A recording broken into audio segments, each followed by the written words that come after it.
தவறாக நினைக்காதீர்கள். நாங்கள் முனிவரை காண செல்லும் பொழுது ஏன் இப்படி வந்து மிரட்டுகிறீர்கள்? இது பாவம் இல்லையா? பாவம், முனிவர்கள் தரும் சாபம். அதற்கெல்லாம் நாங்கள் அஞ்சப் போவதில்லை.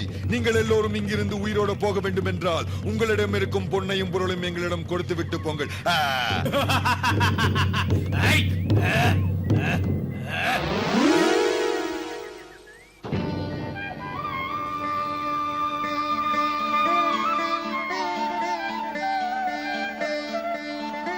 யார் நீ?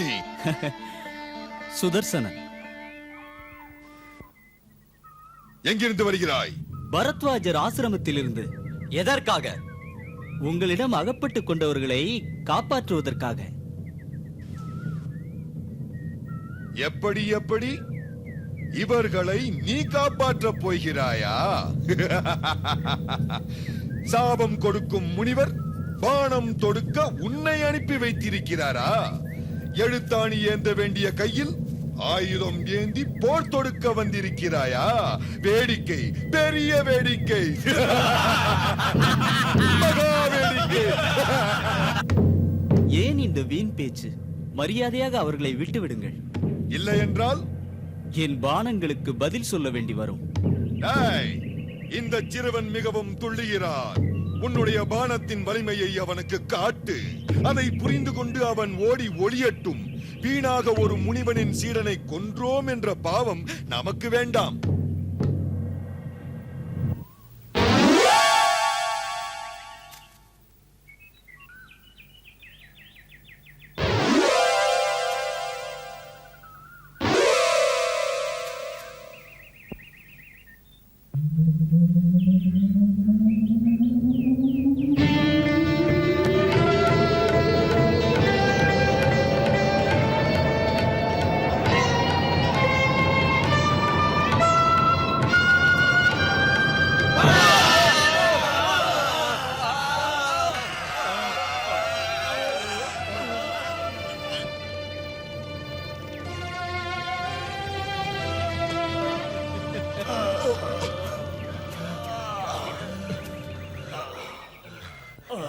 வீரனே, நீ யார் என்று தெரியாமல் அம்புகளை எய்துவிட்டோம். அஸ்திர வித்தைகள் கற்ற உன்னிடம் எளிய வேடர்களான நாங்கள் என்ன செய்ய முடியும்? தயவு செய்து எங்களை மன்னித்து விடுங்கள். வேடர் தலைவனே, இனி இந்த பரத்வாஜர் ஆசிரம எல்லைக்குள் புகுந்து எவரையும் துன்புறுத்தாதீர்கள். ஆகட்டும். அன்னை ஆதிபராசக்தி உங்களுக்கு அருள் புரிவாள். சென்று வாருங்கள்.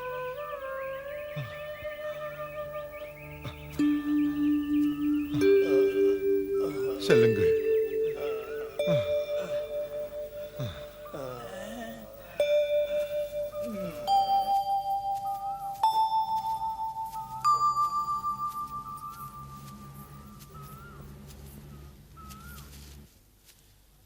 மாவீரரே, அரசகுமாரர்கள் கூட இத்தகைய ஆற்றல் பெற்றவர்களாக இருப்பதில்லை.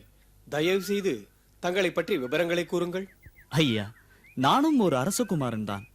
என் இளமை பருவத்தில் ஏற்பட்ட தாயாதி சண்டையால் நாட்டை விட்டே வெளியேறும் நிலை ஏற்பட்டது. என் தாயும் நானும் உயிர் பிழைத்தால் போதும் என்று ஓடி ஒளிந்து இந்த கானகத்திற்கு வந்து சேர்ந்தோம். அன்று முதல் நான் பரத்வாஜ மாமுனிவரின் சீடனாகி வேதாகம சாஸ்திரங்களை கற்றேன். அவர் உபதேசித்த துர்கா மந்திரத்தை உச்சரித்தேன். அன்னை ஆதிபராசக்தியின் அருள் பெற்றேன். ஆஹா, அம்பிகையின் அருள் பெற்ற மாவீரரை காணப்பெற்றது நாங்கள் செய்த பாக்கியம். வாருங்கள், எங்கள் குருநாதரை தரிசிக்கலாம்.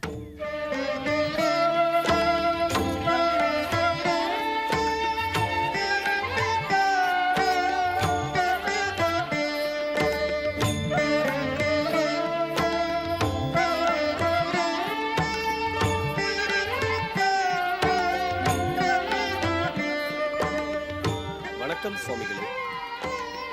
வாழ்க வளமுடன். தாங்கள் எங்கிருந்து வருகிறீர்கள்? நாங்கள் காசி நாட்டை சேர்ந்தவர்கள். சேத்ராடனம் செய்துவிட்டு இப்பொழுது எங்கள் நாட்டிற்கு திரும்பிக் கொண்டிருக்கிறோம். வழியில் தங்கள் தரிசனம் பெற்று செல்லலாம் என்று வரும்பொழுது வேடர்கள் வழிமறித்து எங்கள் பொருள்களை கொள்ளையடிக்க பார்த்தார்கள். ஆமாம் சுவாமி, அவர்களிடமிருந்து இவர்தான் எங்களை காப்பாற்றினார். காசிவாசிகளே, என்னை பார்க்க வந்த நேரத்தில் உங்களுக்கு இத்தகைய துன்பம் நேர்ந்ததை எண்ணி நான் மிகவும் வருந்துகிறேன். அதனால்தானே இந்த ஆசிரமத்தில் இப்படி ஒரு மாவீரர் இருப்பதை அறிய முடிந்தது. சுதர்சனன் ஆதிபராசக்தியின் அருள் பெற்றவன். சதுர்வேதத்தை என்னிடமும் தனுர்வேதத்தை அன்னை பராசக்தியிடம் பெற்றவன். அவன் ஒரு சிறு துரும்பை எடுத்து அது எந்த அஸ்திரமாக பாய வேண்டும் என்று நினைக்கின்றானோ அது அந்த அஸ்திரமாக மாறிவிடும். அவ்வளவு ஆற்றல் பெற்றவன். இத்தகைய மாவீரரை பெற்ற தாய் தாங்கள்தான் என்று அறியும் பொழுது மகிழ்ச்சியாக இருக்கிறது. அதே நேரம் இப்படிப்பட்டவர் ஏன் காட்டில் வாழ்கிறார் என்று வியப்பாகவும் இருக்கிறது. விதியின் கரங்கள் ஒருவரின் பிடரியை பிடித்து தள்ளும் பொழுது எவரால் தான் எதிர்த்து நிற்க முடியும்? மன்னர் மகளாக பிறந்து சக்கரவர்த்தியை மணந்த நான் ஒரே நாளில் கணவரையும் தந்தையையும் பறிகொடுத்தேன். பெற்ற மகனின் உயிரை பாதுகாத்தால் போதும் என்று ஓடி வந்தேன். உற்ற துணையாக இந்த மாமுனிவர் அடைக்கலம் தந்து ஆதரிக்கின்றார். கலங்காதீர்கள் தாயே, தங்கள் மைந்தரின் வில்லாற்றலுக்கு முன்னால் இந்த உலகமே தலைவணங்க போகிறது. சரியாக சொன்னாய் மகளே. சுதர்சனனை இந்த உலகம் அறிந்து கொள்ளும் காலம் நெருங்கிவிட்டது. அனைத்தும் தங்கள் ஆசி குருதேவா. முனிவர் பெருமானே, தங்கள் தரிசனம் எங்களுக்கு மிகவும் மகிழ்ச்சியை தந்தது. விடைதாருங்கள். சென்று வாருங்கள்.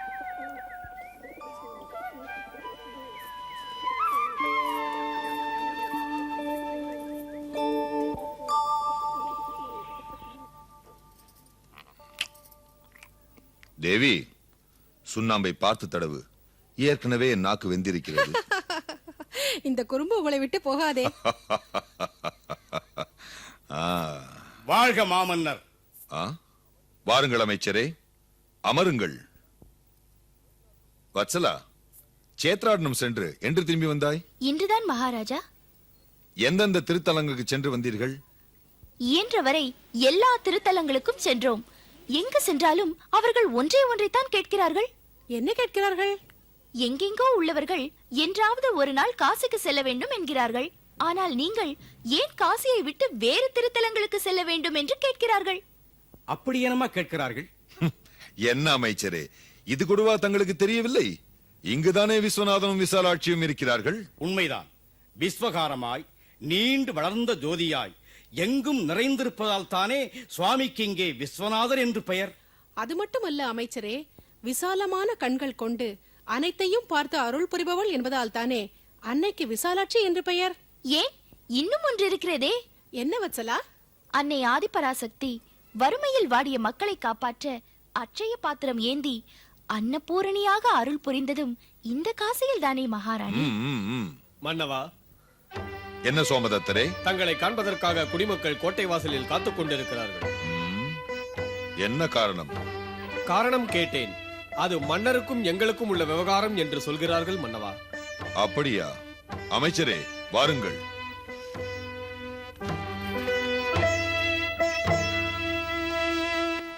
நானும் வருகிறேன் மகாராணி.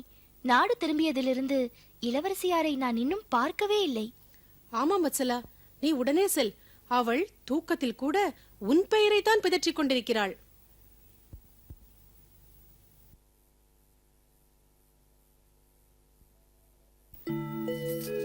இளவரசி, வா வத்சலா, உட்கார். இப்போதுதான் என்னை பற்றி உனக்கு நினைவு வந்ததா? அப்படி சொல்லாதீர்கள் இளவரசி. நான் எங்கு சென்றாலும் தங்களை பற்றித்தான் நினைத்துக் கொண்டிருப்பேன். அதிலும் பரத்வாஜர் ஆசிரமத்திற்கு சென்று வந்தது முதல் என் சிந்தனை முழுவதும் தங்களை பற்றித்தான். இது என்னடி வேடிக்கை? முனிவரின் ஆசிரமத்தில் என்னை பற்றி சிந்திக்க என்ன இருக்கிறது? என்ன இருக்கிறதா? நிறைய இருக்கிறது. என்ன, காவி உடை, கமண்டலம், ருத்ராட்ச மாலை, ஓலைச்சுவடிகளா? இல்லை அம்மா, அவைகளை விட மேலான ஒன்றை கண்டேன். புதிர் போட்டு பேசுவதே உனக்கு பழக்கமாகிவிட்டது. விவரத்தை சொல். ஆசிரமத்தில் ஒரு அழகை கண்டேன். அந்த அழகில் அகிலத்தை வெல்லும் வீரத்தை கண்டேன். ஆசிரமத்தில் அழகு, வீரமா? என்னடி சொல்கிறாய்? ஆமாம் இளவரசி, ஒரு அரசகுமாரனை கண்டேன். அவரை கண்டவுடன் காதல் கொண்டு விட்டாயா?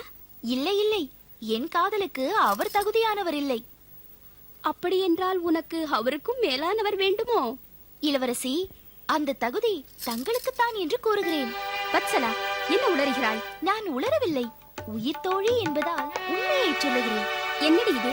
சம்பந்தமில்லாத எவருடனும் என்ன இணைத்து பேசுகிறாய்? மன்னித்துக் கொள்ளுங்கள் இளவரசி. அவரை பார்த்தவுடன் என் மனம் என்னை அறியாமலேயே அவருடன் உங்களை இணைத்து பார்க்க தொடங்கியது. அவருக்காகத்தான் நீங்கள் பிறந்திருக்கிறீர்கள் என்று எண்ண தோன்றியது.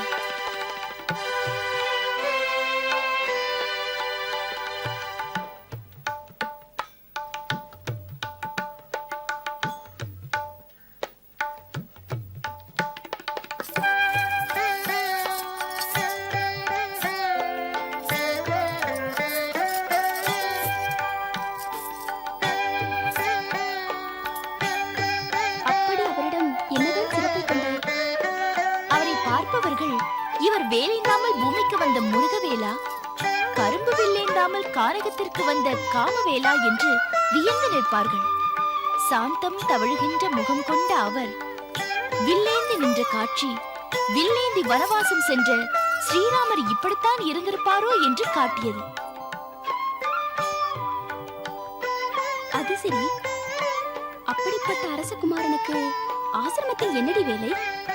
விதியின் விளையாட்டு என்பார்களே, அது அவரிடமும் விளையாடி இருக்கிறதம்மா. அதை பற்றி பிறகு கூறுகிறேன். இப்பொழுது அவரிடம் இருக்கும் சிறப்பை பற்றி கூறுகிறேன். வரும் வழியில் கள்வர்களிடம் அகப்பட்டுக் கொண்ட எங்களை அவர்தானம்மா காப்பாற்றினார். அப்படியா? ஆமாம் இளவரசி, அவரை எதிர்த்து பானம் தொடுக்க எவராலும் முடியவில்லை. ஆனால் ஒரு அற்புதம், அவர் தொடுத்த ஒரு அம்பு பல அம்புகளாக மாறி கள்வர்களை தாக்கியது. என்ன? உண்மைதானம்மா. அவர் ஆதிபராசக்தியின் அருள் பெற்று அந்த அன்னையின் கரத்தாலேயே வில்லம்புகளை பெற்றவராம்.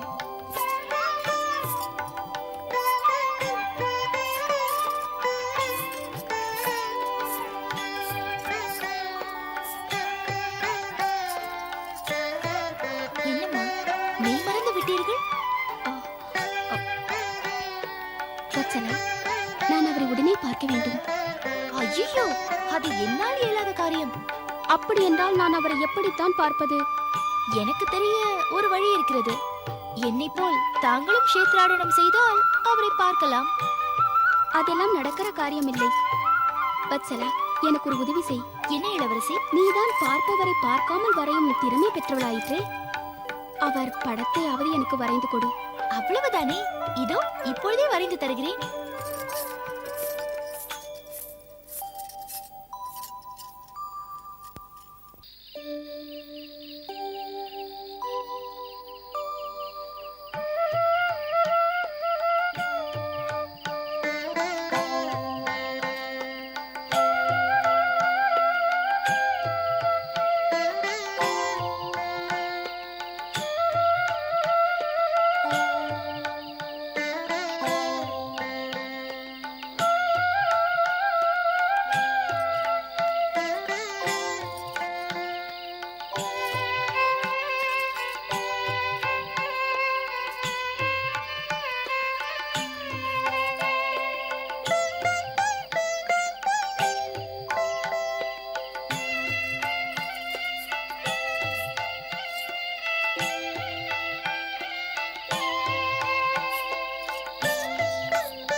இளவரசி, ஏன் பால் அருந்தாமல் இருக்கிறீர்கள்?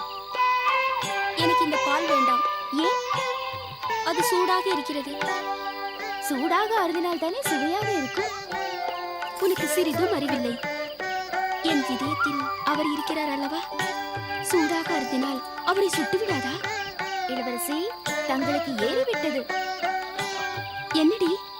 பித்தம் தலைக்கேறிவிட்டது என்கிறேன். இல்லை, எனக்கு பயமாக இருக்கிறது. இதை மகாராணியாரிடம் சொல்லிவிட வேண்டியதுதான். வேண்டாமடி, அன்னையிடம் சொல்லிவிடாதே. அவர்களிடம் சொல்லாமல் வேறு யாரிடம் சொல்வது? ஏன்? அவரிடம் போய் சொல். இது நல்ல பணியம்மா. எனக்கு உறக்கம் வருகிறது, நான் வருகிறேன். எனக்கு அது வரவில்லையடி. படுத்தால் வரும்.